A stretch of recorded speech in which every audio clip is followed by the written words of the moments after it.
Mesdames, messieurs, le monde est sous le choc. Nous assistons au plus gros bug qu'Internet n'ait jamais connu. Comment faire un Internet civilisé? Un Internet civilisé, un Internet civilisé. Un Internet civilisé. Le grand public ne sait pas vraiment ce qu'est un hacker. On imagine une sorte d'Américain gras et chevelu qui reste vissé sur sa chaise à taper très vite sur un clavier, à décrypter le code nucléaire qui permettra d'empêcher une invasion martienne. Ou alors, on pense à un réseau d'escrocs qui veut nous voler notre code de carte bancaire planqué de l'autre côté de notre écran. Je ne veux pas vous heurter, mais ce n'est ni l'un ni l'autre. Un hacker, justement, c'est une personne qui va bidouiller un objet, qui va le transformer, qui va trouver d'autres utilités, un objet ou un concept, et qui va casser en fait certaines barrières pour utiliser un objet ou un concept comme il le souhaite.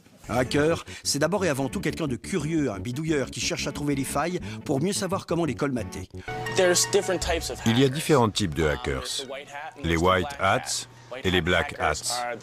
Les white hats sont des hackers qui poursuivent un but noble, comme la sauvegarde du monde, la sécurité des gens.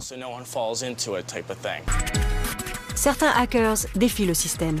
Ce sont des black hats, des chapeaux noirs.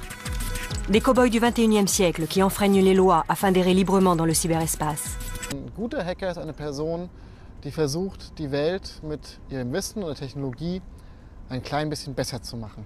L'éthique des hackers, ça dit que l'information doit circuler librement, ça dit qu'il faut se méfier de l'autorité, il y a quelque chose de très libertaire quand même dès ce moment-là, qu'il faut promouvoir la décentralisation, qu'il faut fonctionner de manière horizontale, qu'il faut échanger les connaissances.